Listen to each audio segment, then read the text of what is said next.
亲爱的朋友们，欢迎来到微光夜读。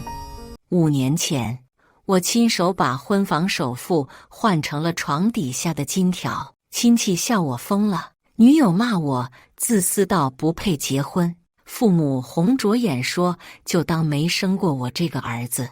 你们绝对想不到，当金价冲破天际那天，跪着求我卖金条救急的正是当年骂我最凶的表哥。前女友凌晨3点发来59秒语音，哭着求复合，而我站在28层全景落地窗前，看着账户余额笑出了声。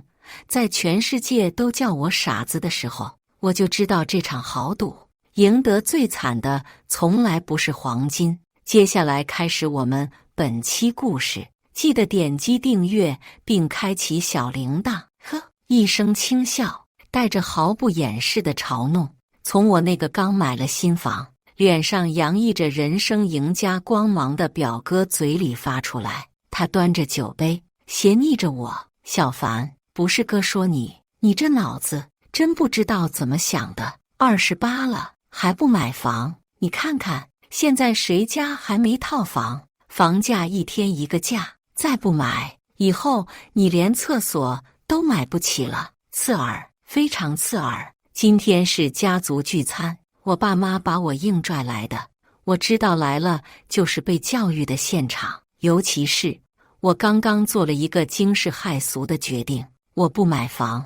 我把准备买房的首付款加上我所有的积蓄，一股脑全买了黄金金条，沉甸甸的金条，安静地躺在我家床底下那个最隐秘的角落。这件事我只告诉了爸妈，他们差点没把我打死，我妈哭得差点晕过去。儿啊，你是不是疯了？那可是我们老两口一辈子的心血啊，还有你辛辛苦苦攒的钱，买什么不好？买那黄澄澄的玩意儿，能住吗？能给你娶媳妇吗？放着贬值吗？我爸气得脸都紫了，指着我的鼻子骂：“逆子，你就是个逆子！好好的房子不买，买黄金，你听听，这像话吗？黄金那东西能稳定吗？房子那才是根是家。你看看你表哥多有出息，刚在市中心买了套3居室，那才叫过日子。是啊，表哥刚买了房，120平，首付掏空了姑妈姑父的养老钱，还借了不少，但他现在是全家的骄傲。饭桌上所有话题都围绕着他的新房子、装修风格、地理位置、升值潜力，而我成了反面教材，那个脑子不清楚的傻子。表哥的话像一根导火索，点燃了整个饭桌。7大姑8大姨纷纷加入了教育我的行列。小凡，你表哥说的对，年轻人要有长远眼光。是啊，现在不买，以后更买不起。黄金那东西风险太大了，买了房以后找对象都容易些。听我们过来人的。没错，我低着头，默默地扒拉着碗里的米饭，一粒又一粒，仿佛要把所有的委屈和不甘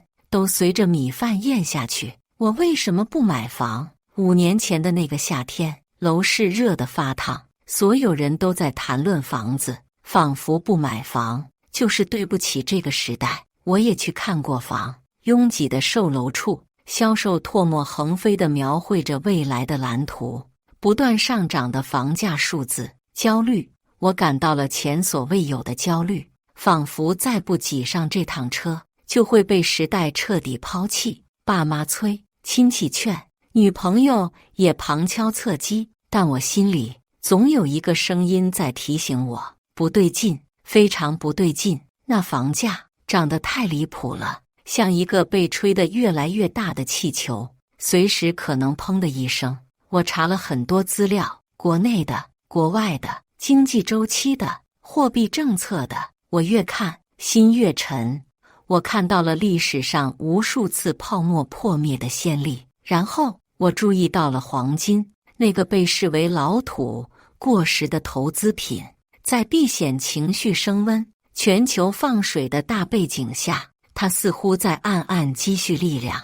我做了一个大胆的假设，未来5年，房市可能会冷却，甚至下跌，而黄金可能会迎来一波大牛市。这是一个赌博，我知道，但我内心深处更愿意相信我的判断，而不是随波逐流。女友因此和我大吵一架。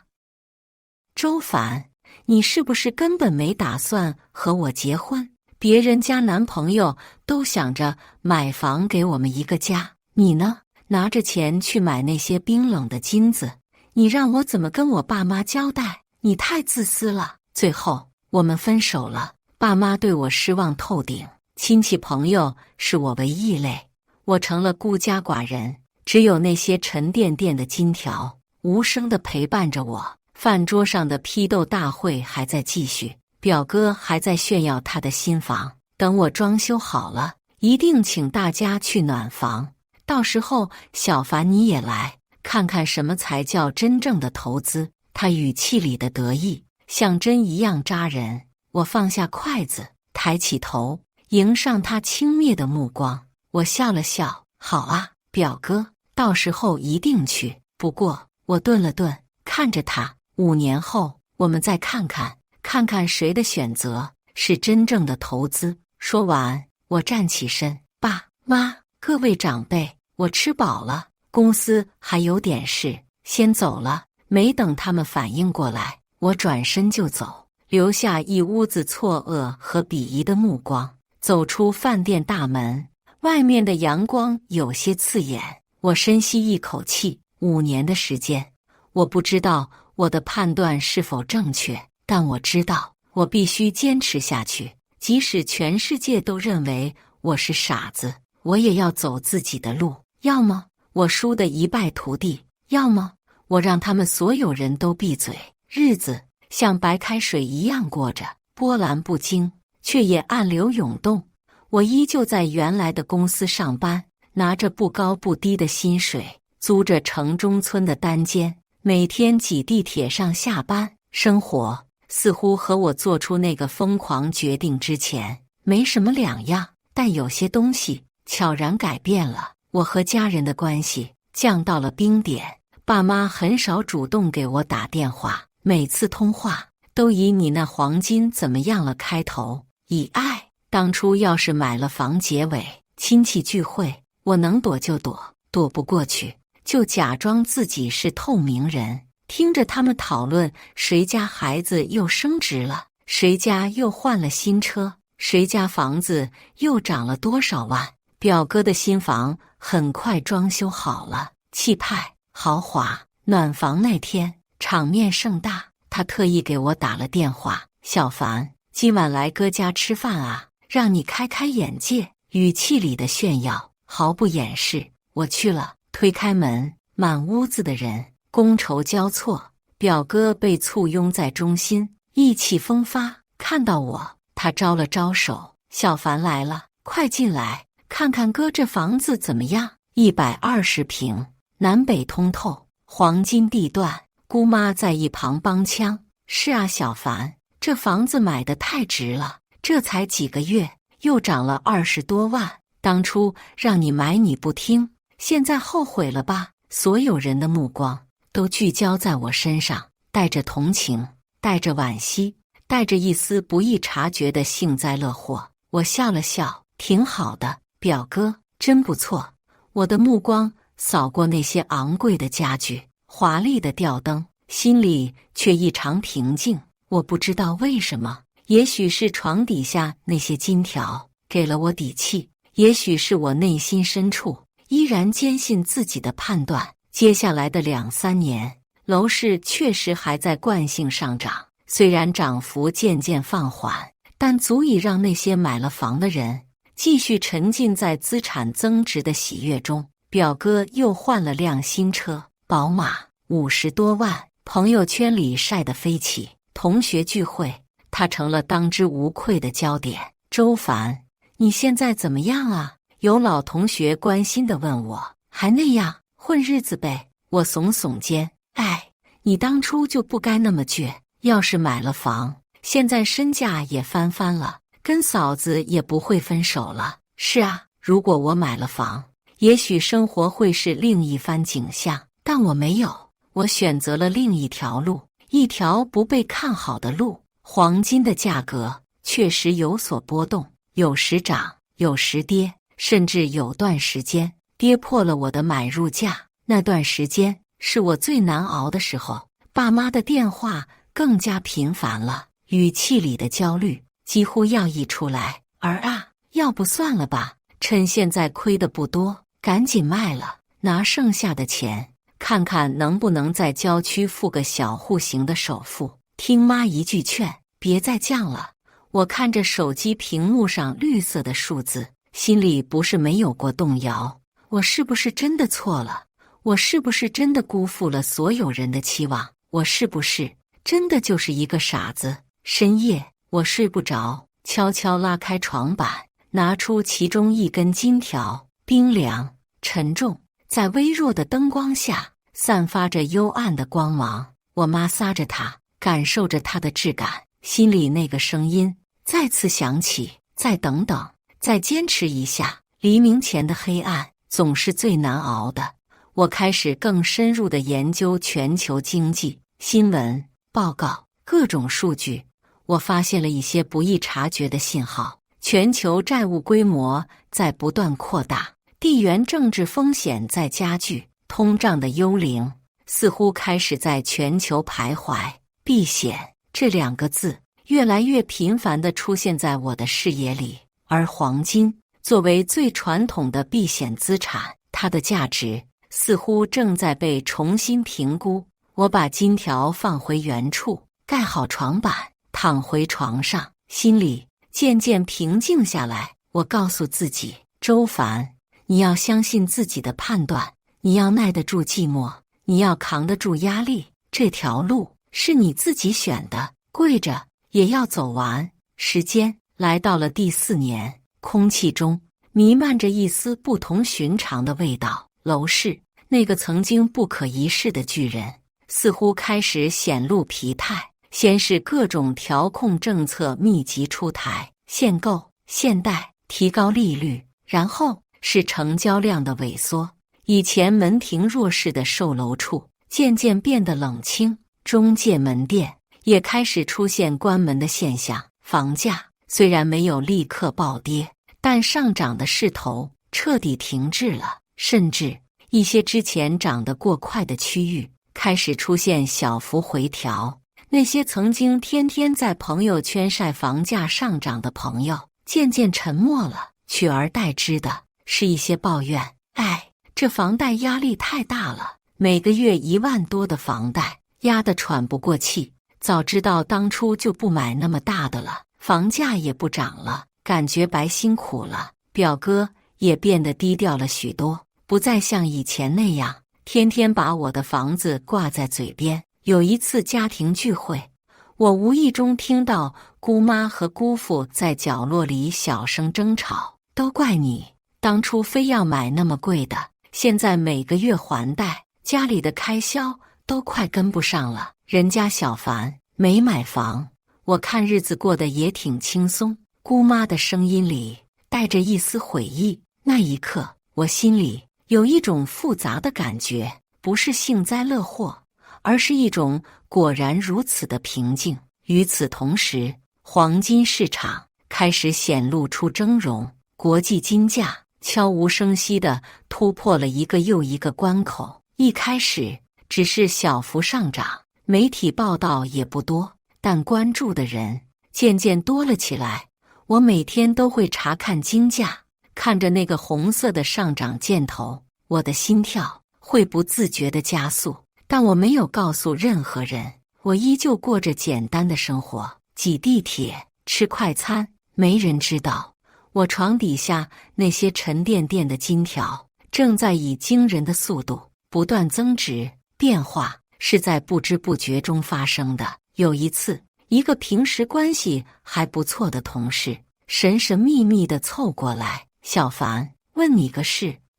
你是不是懂点黄金投资？我愣了一下，怎么突然问这个？哎，这不是看最近金价涨得挺厉害吗？我有点闲钱，也想买点试试。看你平时挺稳重的，想跟你请教请教。我笑了笑，略懂一点，不过投资有风险，入市需谨慎。我没有多说，但这件事像一个信号，风向似乎真的在变，人们的目光开始从狂热的楼市转向其他领域，而黄金这个古老而又神秘的贵金属重新回到了大众的视野。爸妈那边也开始有了一些微妙的变化，他们不再频繁地念叨房子的事情，偶尔打电话会小心翼翼地问一句：儿啊，那个黄金最近是不是涨了？涨了点，我轻描淡写地回答。哦，那挺好，语气里似乎少了一些担忧，多了一丝期待。我能感觉到周围的气氛正在发生着某种化学反应，那些曾经的质疑和嘲笑似乎在慢慢消散，取而代之的是一种好奇，一种探寻。但我知道这还远远不够，我的目标不是让他们不再质疑，而是让他们彻底傻眼，让他们为当初的嘲笑付出代价。当然，这代价不是恶意的报复，而是一种用事实说话的最响亮的耳光。我在等一个机会，等一个可以彻底摊牌的时刻，等金价到达那个让我足以一鸣惊人的高度。第5年，世界好像突然变得疯狂起来，各种黑天鹅事件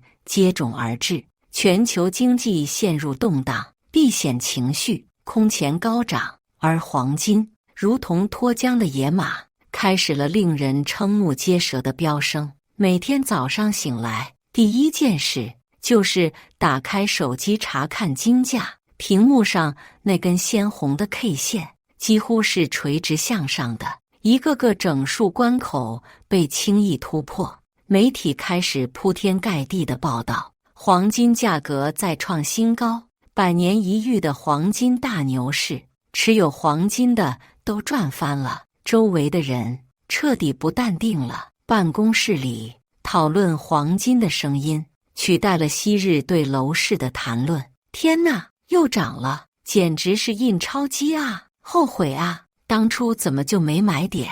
现在进去还来得及吗？我依旧沉默，但内心早已是波涛汹涌。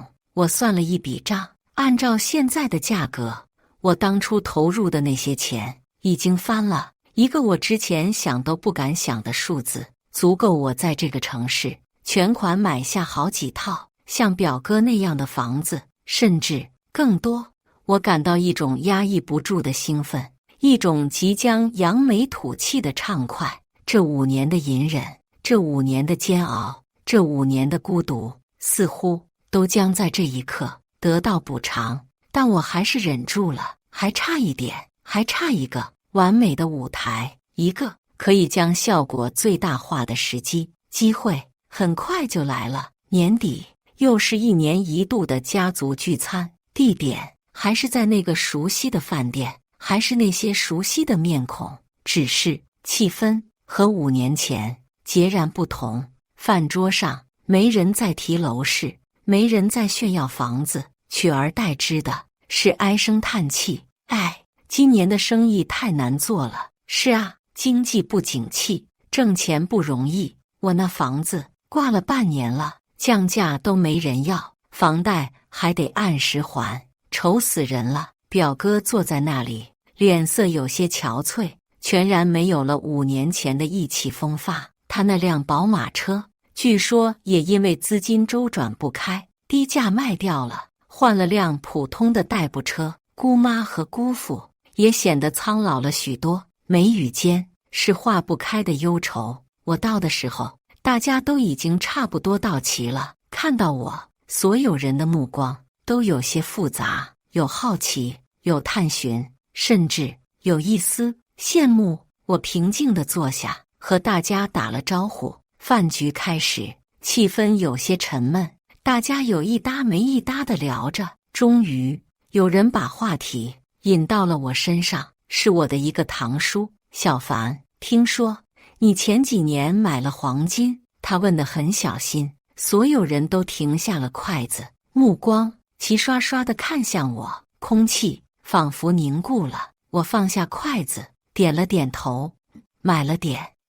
那现在？堂叔的声音有些发颤，是不是赚了不少？我知道，表演该开始了。我笑了笑，很淡，很随意，还行吧。我说，运气好，稍微赚了点。稍微？表哥突然开口，声音有些尖锐。周凡，你就别谦虚了，现在谁不知道黄金涨疯了？你当初可是把买房的钱全都砸进去了，快说说，到底赚了多少？让我们也开开眼。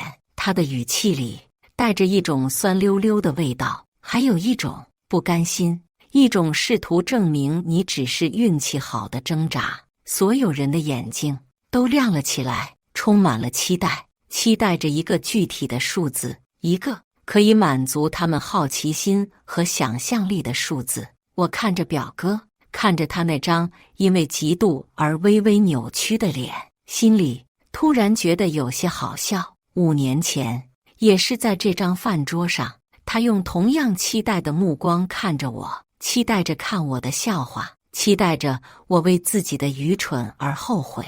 5年后，物是人非，攻守一行，我拿起手机，打开了那个我每天都会看的行情软件，然后我把手机屏幕转向了表哥，转向了所有人。屏幕上是我的持仓总额，一个长长的刺眼的数字，后面跟着一连串的零。你自己看吧，我说，声音不大，却像一颗炸雷，在寂静的包厢里轰然炸响。时间仿佛静止了，所有人的目光都死死地定在我的手机屏幕上。表哥离得最近，他瞪大了眼睛，嘴巴不自觉地张开，脸上的血色一点点褪去，变得惨白。个、十、百、千、万、10万、100万，他颤抖着手指，一个一个地数着屏幕上的位数，每数一位，他的脸色就更白一分。数到最后，他猛地抬起头，难以置信地看着我。这不可能！他失声喊道：“假的，这肯定是 P 的图。周凡，你用假图骗我们！”他的声音因为激动而变得嘶哑，带着一种最后的绝望的挣扎。我收回手机，淡淡地瞥了他一眼：“表哥，是不是假的？你可以自己算算，5年前我投入了多少，你大概也清楚。当时的金价是多少，现在的金价是多少，网上都能查到，乘一下不就知道了。”我的话像一盆冷水，浇灭了他最后一丝侥幸。包厢里陷入了死一般的寂静，落针可闻，只能听到几个人粗重的呼吸声和几声倒吸凉气的声音。所有人都被那个数字震慑住了。那个数字代表着什么？他们心里都清楚。那意味着我这5年的收益超过了他们所有人辛辛苦苦工作一辈子可能都赚不到的财富。那意味着他们曾经引以为傲的房子，在黄金面前简直不值一提。姑妈的脸色一阵青一阵白，嘴唇哆嗦着，想说什么，却一个字也说不出来。姑父低着头，狠狠地吸着烟，烟雾缭绕中看不清表情。爸妈坐在我旁边，我能感觉到我妈的手在微微颤抖。她看着我，眼睛里有震惊，有难以置信，还有泪光。我爸那个一向严肃，甚至有些古板的男人，此刻眼眶也有些泛红。他拍了拍我的肩膀，很轻，却带着千斤的重量。好小子，他只说了这3个字，声音有些哽咽。我知道这3个字里包含了太多太多，有歉意，有骄傲，有如释重负。一直沉默的堂叔终于忍不住开口了，声音带着一丝讨好：“小凡啊，你这真是真人不露相啊！当初是我们目光短浅了，还是你有眼光，有魄力？”其他人也纷纷附和起来：“是啊，是啊，小凡这孩子从小就聪明，这叫什么？这叫战略眼光。我们这些老家伙真的老了，跟不上时代了。小凡，以后可要多带带我们啊！有什么发财的路子，可别忘了我们这些亲戚。刚才还对我横眉冷对，或是同情怜悯的人，此刻脸上都堆满了笑容，热情的，有些虚伪。我看着他们一张张变幻的脸，心里没有太多的得意，只有一种淡淡的看透事情的苍凉。这就是人性，趋利避害，锦上添花易，雪中送炭难。表哥还愣在那里，失魂落魄，像一个被抽走了灵魂的木偶，嘴里还在喃喃自语：不可能，这不可能。我辛辛苦苦还了5年房贷，省吃俭用，凭什么？凭什么你动动手指就……我看着他，心里没有丝毫同情，只有冷漠。当初他是怎么嘲笑我的？当初他是怎么炫耀他的房子的？现在只是让他也尝尝那种被人碾压的滋味。我站起身，各位长辈，表哥，没什么不可能的，运气可能有一点，但更重要的是选择。5年前，你们选择了你们认为对的路，我选择了我认为对的路。现在5年过去了，结果就在这里，没什么好抱怨的，也没什么好羡慕的，路都是自己选的。说完，我拿起外套，爸妈，我还有事，先走了，你们慢慢吃。我走到门口，拉开门，回头，最后看了一眼包厢里那些表情各异的人们，我微微一笑，然后转身，昂首阔步走进了外面的夜色中。我知道，从今天起，一切都将不同了。那些曾经的嘲笑、质疑、轻蔑，都将烟消云散，而我周凡将用我的方式开启属于我的崭新的人生。那场家族聚餐成了我人生的一个分水岭。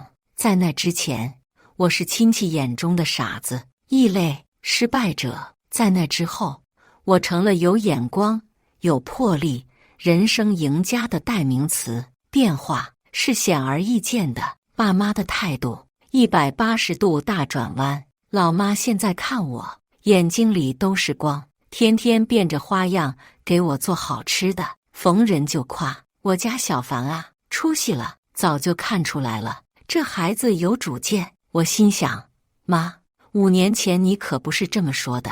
老爸虽然话不多，但看我的眼神充满了骄傲。他甚至开始主动和我讨论一些投资理财的问题，虽然他的观点大部分时候我都不太认同。亲戚们更是热情的让我有些招架不住。以前对我爱答不理的，现在见了面隔着老远就打招呼。小凡回来了，最近忙什么呢？有空来家里坐坐啊。各种拐弯抹角的打探，想从我这里获取财富密码，各种明示暗示的请求，想让我帮衬一把。对于这些，我一概打太极。心情好的时候敷衍几句，心情不好的时候直接装傻。我不是圣人，做不到以德报怨，更不想用自己承担了巨大风险和压力换来的成果去填补他们因为贪婪和短视造成的窟窿。至于表哥，听说他把市中心那套升值潜力巨大的房子降价卖掉了，亏了不少，然后在郊区换了套小的，剩下的钱一部分还了债，一部分据说也去买了黄金。在高位，我不知道他这次的选择是对是错，我也不关心。我们之间早已形同陌路。倒是我的前女友，不知道从哪里听说了我的事，给我发来了微信：周凡，好久不见，听说你发财了。语气带着一丝试探，还有一丝不易察觉的后悔。我看着那条信息，犹豫了一下，回了2个字：还好。然后拉黑删除。过去的就让它过去吧，不是所有的破镜都值得重圆。做出那个决定的时候，我已经预料到了这个结局。我开始真正享受我的财富。我辞掉了那份食之无味、弃之可惜的工作。世界那么大，我想去看看。我去了很多地方，欧洲、美洲、东南亚，看不同的风景，体验不同的文化。我不再需要为生计发愁，不再需要看人脸色。我第一次感受到了什么叫做真正的自由。旅行回来后，我在市中心一个环境很好的小区全款买了一套大平层，不是为了炫耀，只是想给自己一个舒适的家，也让爸妈可以安享晚年。搬家那天，站在宽敞明亮的客厅里，看着窗外的车水马龙，我心里感慨万千。5年前，我差点就成了这万千房奴中的一员，背负着沉重的贷款，过着谨小慎微的生活。但最终，我选择了另一条路，一条当时看起来无比凶险的路。现在，我庆幸我当初的坚持，庆幸我当初的那一点点傻气。当然，我也知道我的成功有运气的成分，但更多的是基于我的独立思考和判断，以及那份敢于与众不同、敢于承担风险的勇气。我把一部分黄金在高点卖掉了，落袋为安，剩下的继续持有，作为长期的资产配置。我没有停止学习，我报了一些课程，金融、管理、艺术，不断地充实自己。财富可以带来自由，但持续的学习才能让这份自由更有意义。我也开始尝试做一些新的投资，一些我认为有潜力的领域，比如科技，比如新能源。我不再需要像以前那样把所有的鸡蛋放在一个篮子里，我可以更从容地去布局我的未来。偶尔，我也会想起5年前，想起那个在饭桌上被所有人嘲笑的自己，想起那个在深夜里抱着金条默默煎熬的自己。我会心一笑，那些经历都成了我生命中最宝贵的财富。他们让我明白，人生的路最终还是要自己走，别人的评价并不重要，重要的是你是否忠于自己的内心，重要的是你是否敢于为自己的选择承担后果。现在的我有钱、有闲、有底气、有自由，这感觉真他妈的爽！感谢大家的观看，本期故事精彩吗？欢迎大家在下方评论区吐槽。如果你喜欢这类故事，记得点击订阅微光夜读，并分享给更多的人，这会对我帮助很大。再次感谢大家的观看。